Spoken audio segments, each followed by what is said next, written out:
eating super clean, just boiled veggies and lean meat, but your blood lipids are still high? Does that sound like you? It's a question I hear practically every single day.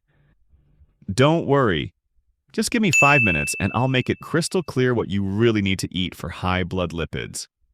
Watch this video and you won't need to ask again. If you haven't subscribed yet, please subscribe and hit the bell to get all future notifications about my upcoming videos designed to help you and your family. First, let's simplify that confusing lab report.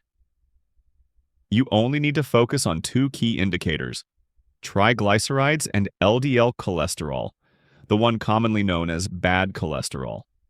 Now, this is crucial. High triglycerides and high LDL cholesterol, although both are blood lipids, require completely different dietary approaches.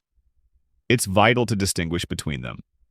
We'll tackle each indicator one by one. First up is triglycerides. If this number is high for you, typically over 2.3 millimoles per liter, but it's worth paying attention if it's above 1.7 millimoles per liter. Always check your lab's reference range. Keep these three core principles in mind. 1. No saturated fat. This type of fat often hides in fatty cuts of meat, poultry skin, organ meats, and also in repeatedly used cooking oils or animal fats. Not only do they burden your liver, but they are also difficult to metabolize and easily stored by the body as triglycerides in the blood. Also, be cautious of saturated and trans fats in fast food, processed foods, biscuits, and commercial pastries. But don't rush to eliminate all fats. Nuts, seeds, or avocados, while fatty, contain heart-healthy, unsaturated fats and fiber. They are very beneficial. Just be sure to consume them reasonably and in moderation. Second, no bad carbs and sugar.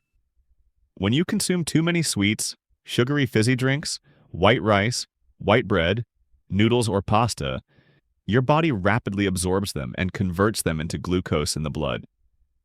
Any excess sugar not immediately used by cells gets packaged by the liver into triglycerides for storage. This process is even more pronounced if you have a sedentary lifestyle.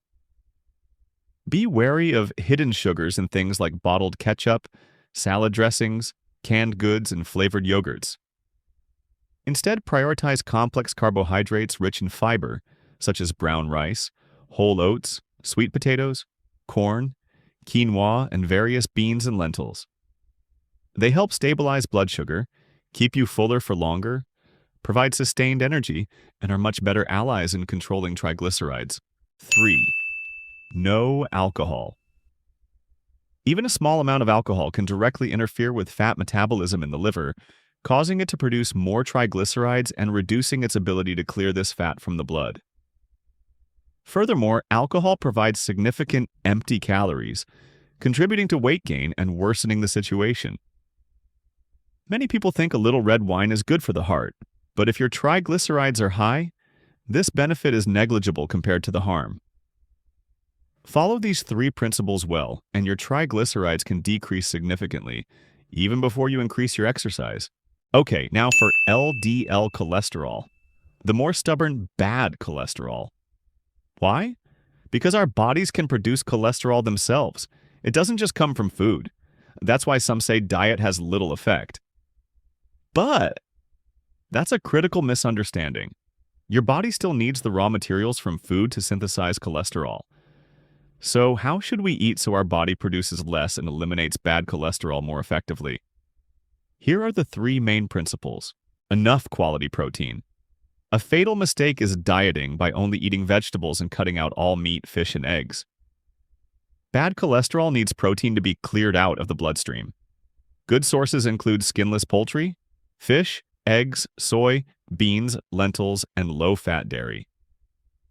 Regarding eggs, the yolk is nutritious but high in cholesterol. If your LDL cholesterol is already high, you might focus on egg whites and limit yolks, perhaps to 1 to 3 per week depending on your levels, getting those nutrients from other sources. Plenty of soluble fiber. Think of soluble fiber like a net that sweeps cholesterol out of your body through the digestive tract. Eat plenty of oats, beans, lentils, apples, oranges, carrots, dark leafy greens, and whole grains.